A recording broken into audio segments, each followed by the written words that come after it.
tout le monde, j'espère que vous allez bien. Je vais essayer de ne pas parler trop fort, il est un petit peu tard ici. On peut voir qu'on est toujours dans un range avec un excès aussi en fin de journée avec une réintégration aussitôt. Pour moi, il est clair.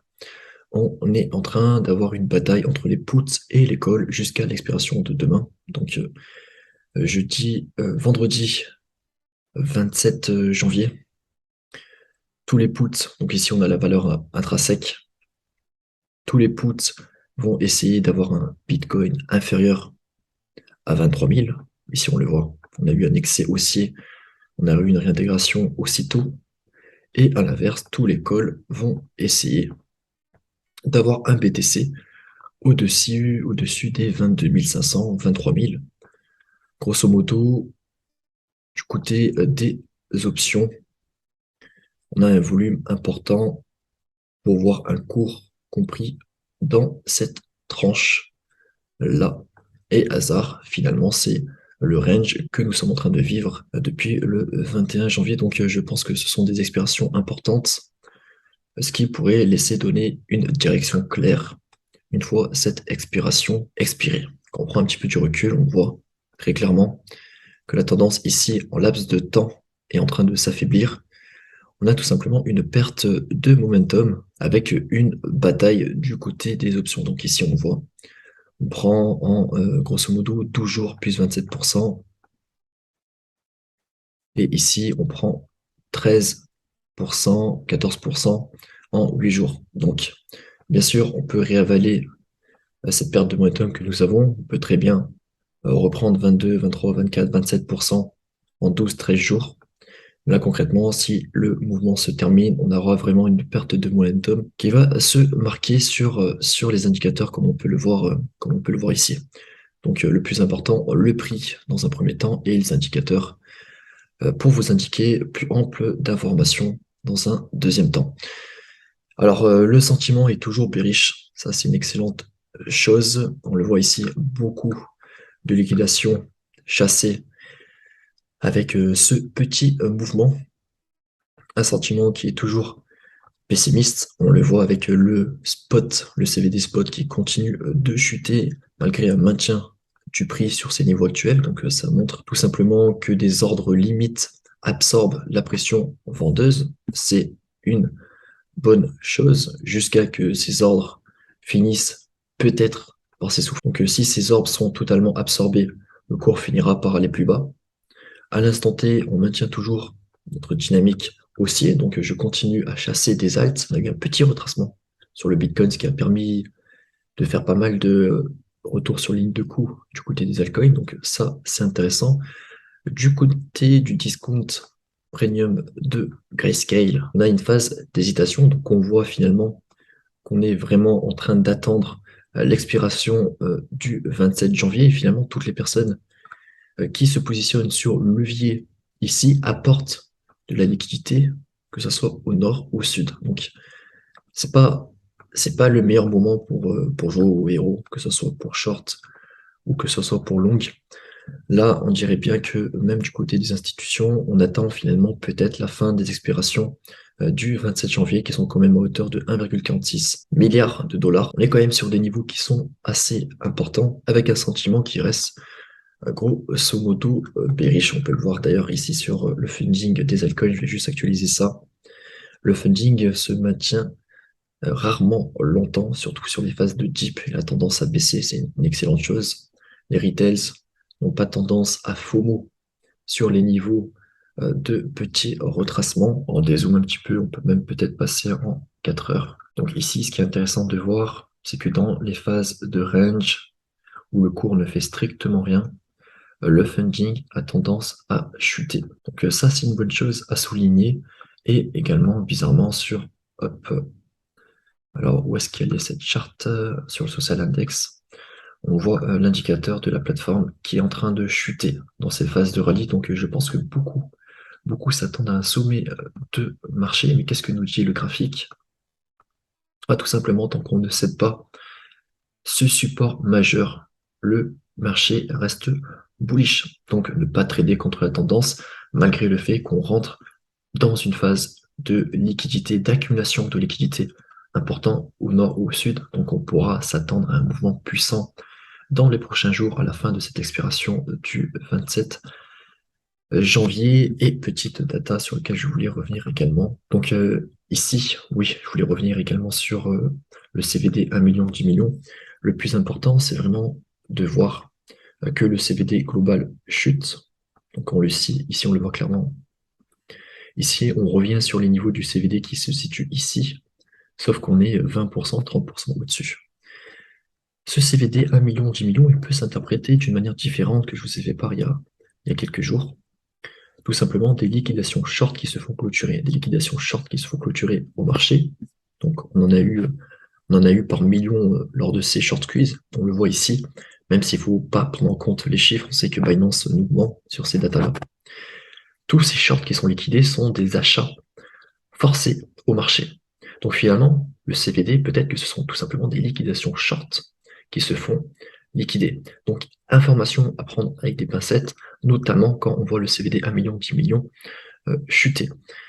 Si cette hypothèse s'avère vraie, si on a un prochain short squeeze dans les prochains jours et qu'on voit le CVD exploser, l'open interest chuter davantage ici, même s'il est très très bas, avec un CVD qui continue de chuter, bah finalement on aura la confirmation que ce sont majoritairement des shorts qui se font liquider plutôt que de l'achat sur marché. Ce qui est intéressant avec le CVD, c'est ce que je vous ai fait part tout à l'heure, le fait que le CVD s'écroule et que le prix se maintient. Donc ici, on a vraiment des ordres limites qui absorbent en masse le marché. Donc Ethereum, lui, Ethereum un petit peu plus bullish, on voit un maintien vraiment des volumes du 1 million à 10 millions, contrairement au BTC qui, lui, est en train de décroître. Et data assez intéressante que j'ai récupérée sur Twitter, avec les profits et pertes sur le long terme. Ce qui est intéressant ici, c'est qu'on voit sur ce petit range, donc sur ce mouvement de prix, donc compris dans cette petite box, on avait énormément de, capitulation. On voit ici que, que la plupart des personnes se retirent pertes. Donc surtout sur ce petit laps de temps, on voit ici que c'est assez accentué en perte et que le cours ne fait pas de plus bas. Là où je veux en venir, c'est que finalement, sur ces niveaux de prix, on a eu de grosses absorptions de la pression spot vendeuse. Donc, pour moi, actuellement, on est relativement safe. Attention si on casse ce support majeur, mais pour moi, il y a quand même deux chances assez importantes de voir de la résistance ou un retour des acheteurs sur ces niveaux-là. Tout peut arriver, mais ça reste des datas assez intéressantes que je voulais vous faire part. Donc du sentiment, donc c'est vu, l'order flow, c'est ok. Attention du coup du niveau des instits, hein. Petite incertitude du côté du premium de Grayscale, que ce soit sur le BTC ou l'Ethereum, on verra ça après le 27, risque de volatilité importante et de résolution au nord ou au sud. Et donc, sans plus tarder, on va attaquer nos chers altcoins avec une liste qui a été rallongée pour ma part. D'ailleurs, important, je vais revenir sur la notion de pattern de retournement et de avalement de bougies, qui sont deux choses différentes et dans lesquelles je n'avais pas accentué ces termes. Donc on arrive en fin de mois, dans 5 jours et 23 heures, nous aurons la clôture mensuelle, et donc j'aimerais revenir sur la distinction entre pattern de retournement et avalement. Pattern de retournement, je vais revenir sur l'exemple le plus simple qui soit sur une pattern de retournement. Donc une pattern de retournement est pour moi plus impactant qu'une pattern d'avalement. Donc on va privilégier les patterns de retournement. C'est quand la bougie actuelle ne creuse pas la précédente et qu'on clôture au-dessus du point bas de celle-ci. Donc la bougie ici, elle vous fait quelque chose comme ça, hop, avec une petite mèche ou pas, peu importe. La clôture doit être au-dessus de la bougie précédente et son creux doit être au-dessus de la bougie. Donc ici, on va parler de bougie de retournement, une pattern de retournement monthly qui est très puissante. on pourra se concentrer là-dessus d'ici 5 jours, à ne pas confondre et à bien faire la distinction avec une pattern d'avalement. Donc imaginons ici par exemple, ici on est dans le même cas de figure, sauf qu'ici on le voit, on fait un plus bas. Donc ici, si on clôture au-dessus, on aura une pattern de retournement, mais ce n'est qu'un avalement. Donc c'est intéressant, on avale toute la pression vendeuse du mois précédent, sauf qu'on fait un plus bas. Le creux du mois précédent n'a pas été maintenu. C'est moins bullish. On va donc vraiment se concentrer sur les patterns de retournement et non pas sur les bougies d'avalement. C'est pas ce qu'on va voir, c'est pas ce qu'on va voir aujourd'hui. Et aujourd'hui, vraiment, on va se concentrer sur les patterns qui ont effectué donc, hop, une perte de momentum baissière. On voit que la tendance, elle diminue petit à petit, elle commence à mettre en place un petit W, commence à faire un petit pump jusqu'au 0,236, 0,382, peu importe, une réintégration de la zone de rechargement de longue et une nouvelle structure avec un maintien des creux précédents. Ici, on a une pattern très intéressante. Si on devait classer finalement ce qui nous intéresse, on a en 1 ce qui nous intéresse le moins, le V-bottom, ça a peu de chances de se produire, et si ça se produit, vaut mieux aller ailleurs, il faut le laisser retracer avec des petites structures, pourquoi pas par la suite. Donc en 1, on a vraiment le V-bottom, ce qui nous intéresse le moins. En 2, on a une perte de momentum, donc on voit que la tendance, elle s'affaiblit petit à petit dans le temps. Donc, j'aurais même dû faire quelque chose comme ça, hop, avec un petit rebond. Et là, dans le temps, dans le même laps de temps, on descend 2 fois moins bas. Donc ici, à l'œil nu, on voit qu'il y a une perte de momentum avec une structure. Ça commence à devenir intéressant, mais quand commence à devenir intéressant, on peut être encore plus sélectif. Et donc, ça reste des signaux qui sont importants. Mais les troisièmes signaux le plus important, c'est qu'on voit une perte de momentum qui est clairement définie. On voit une première structure avec, alors je vais vous effacer ça, hop, retirer, avec un retour en RLZ. On a l'information que ces creux, que ce creux est maintenu. Si on écrase ce creux, c'est pas grave. On va chasser la liquidité, le train est davantage vidé, c'est pas un problème. Et là, on commence à mettre en place une nouvelle structure. Et ici, vraiment, il y a de quoi, hop, mettre en place ce gros W, vous rentrez early, et en plus, à l'instant T, vous avez l'information que ce creux est maintenu. Statistiquement, vous mettez toutes vos chances de vos côtés pour chasser les meilleurs assets, et c'est ce sur quoi nous allons nous concentrer sur cette petite vidéo. Je ne vais pas mettre de screen, j'en ai déjà mis suffisamment, mais vous allez comprendre pour les personnes qui suivent, qui prennent le temps de regarder tout ça, qu'il y a des assets bien plus importants que d'autres, sans même regarder le momentum, qui sont des indications supplémentaires dont il est intéressant de vous épauler. Comme ici, par exemple, un OPV croissant avec un cours qui descend, on a une très belle divergence avec un RSI qui se maintient pump dump W dans la RLZ, finalement, ça suit le cours, ça converge avec le cours. C'est très intéressant avec un William R qui s'apprête à rentrer dans sa zone, le V qui commence à devenir faible. Alors, niveau fonda, ce que j'ai laissé dans arrangé, je ne vous le garantis pas, mais à l'œil nu, ce que je vois m'intéresse assez bien. Donc ici, on le voit, peut-être ajouter le MACD, la perte de momentum sera clairement plus définie. Donc, vous voyez ici, hein, hop, c'est du price action. Ici, on le voit, sans même regarder d'indicateur, on voit qu'on a une perte de momentum. Ici, en 98 jours, on perd 78%. Et ici, en 56 jours, on perd 70%. Et donc, de ce fait, on a une divergence qui se met en place. On le voit ici, hop. Bon, je vais pas montrer ça à chaque fois, c'est juste pour donner vraiment des exemples sur ce qu'on voit. Donc voilà, je vais pas montrer ça à chaque fois. Donc ici, hop, perte de momentum, petite structure W, pump dump, on maintient ces creux, ça c'est important, et on commence à mettre en place des structures. Donc ici, la grosse mèche, je ne la prends pas en compte, et ici, bah, vraiment, on a un asset qui commence à devenir très intéressant. Ça, c'est le top du top. Alors, ça ne veut pas dire c'est ce qui va performer le plus, mais en termes d'investissement, statistiquement, si vous comblez ça avec les imbalances et que vous sécurisez petit à petit votre investissement, vous pouvez avoir des setups qui sont excellents. Donc, hop, on fait des nouveaux creux. Alors, je vais vous montrer dans l'ordre. Hop, Donc ici, votre creux, on n'est pas censé, ici on fait un nouveau sommet sur ce court mouvement, donc, votre stop loss il est là par exemple, ici on fait un nouveau sommet, votre stop loss vous le dépassez, donc hop, votre stop loss il est ici, étant donné qu'ici on a fait un nouveau plus haut, si votre support majeur cède, c'est pour grosso modo faire quelque chose comme ça. Donc si ici vous mettez une alerte, c'est pour exit à 0,236, 0,382 ou dans la zone de rechargement de short. Et finalement, plus le cours il augmente, plus vous déplacez votre stop loss. Hop, vous le mettez là, vous le mettez là. Donc voilà, ça c'est vraiment pour la gestion de risque.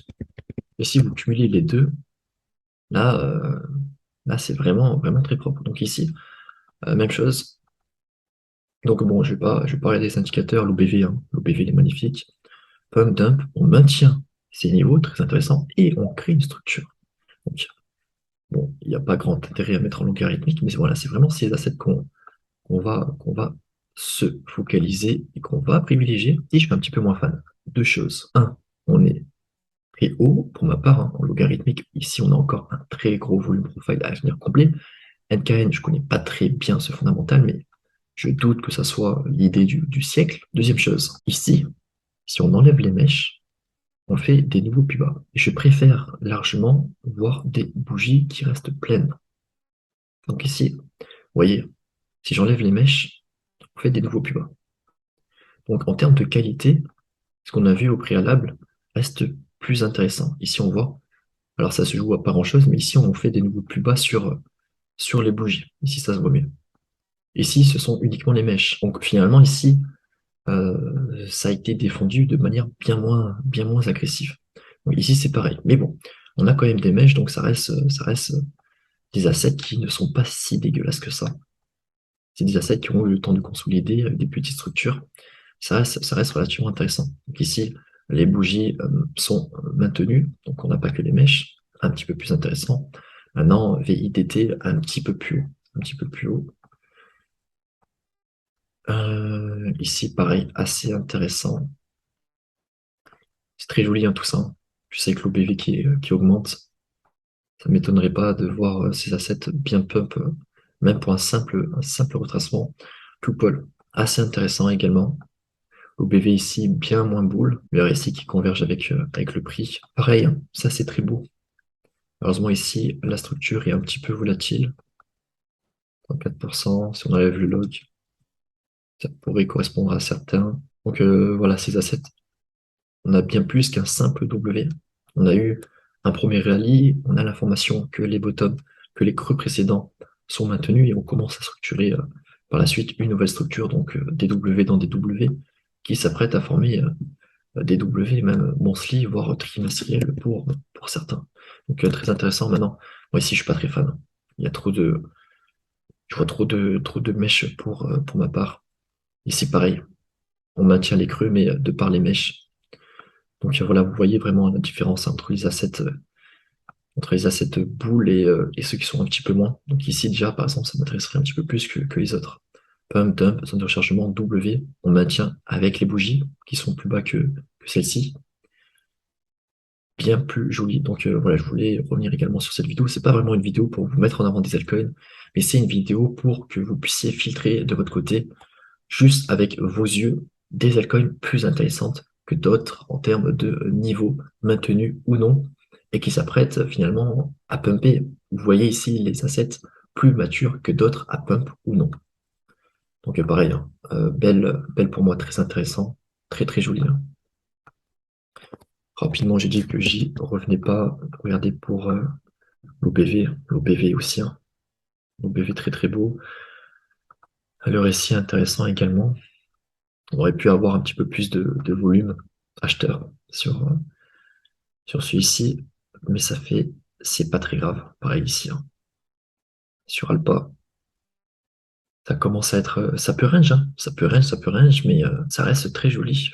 Vous voyez ici, hein. Ici pour moi, ok, certes on a un W, et encore, on n'a même pas de W étant donné qu'on a ces mèches. Ici c'est bien moins intéressant. Ici pareil, ici on n'a rien. Lit, très intéressant Lit. Bon, j'ai passé un ordre d'achat, c'est pas pour rien. Ça aurait pu être encore davantage intéressant si ici on avait des bougies qui maintenaient. Donc ici, finalement, ce qui m'intéressait, c'est de voir ce creux maintenu. Et si on maintient ce creux, derrière, on fait une nouvelle structure, c'est ça qui m'intéresse. Si on creuse, c'est pas grave qu'on creuse. Derrière, je veux voir un pump, zone de rechargement, maintien, structure, et ici, on a un signal. Hop, si j'enlève le log, ça devrait être un petit peu plus propre. Non, j'aimerais que ça s'enfonce un petit peu plus, au moins chercher ce creux-là.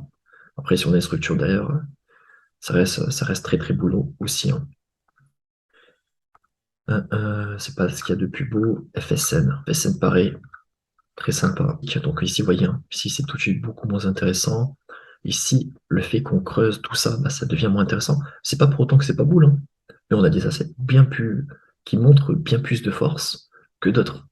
En justement avalant tous ces crus, on a des assets beaucoup plus puissants comme Burger, par exemple. Pauls, je vous l'ai partagé il y a quelques temps, mais c'est pas les assets les plus puissants, parce qu'ici on voit, ici on vient creuser tout ça. On vient creuser que ça, et on a uniquement les premières structures, donc on peut très bien faire ça. Retour sur les 0,23,6, voire pourquoi pas les 0,38,2, avant un retest. Donc il y a le temps. Il y a vraiment des assets plus matures que d'autres. Et c'est pour cette raison que je tenais à faire cette petite vidéo. Pour revenir sur le Bitcoin, donc si je ne fais pas d'update, c'est que je ne vois pas de gros signaux de danger et que la dynamique ne s'est pas inversée. Donc on va continuer à se focus sur les alts. Et sur ce, bon week-end à tous. Attention, pour la fin du mois, on a quelques news, sûrement un petit peu de volatilité également le 27, hein. Donc je m'attends à de la volatilité en fin de journée, pourquoi pas le vendredi en même temps que ces annonces et également en même temps que l'expiration pour le 27 janvier. Donc attention à ceux qui tradent. Vous êtes dans un milieu de range. Et avant toutes ces news, bah, finalement, vous êtes juste apporteur de liquidité. Et c'est 50-50. Bon week-end à tous si je ne fais pas de vidéo entre-temps. Et ciao tout le monde.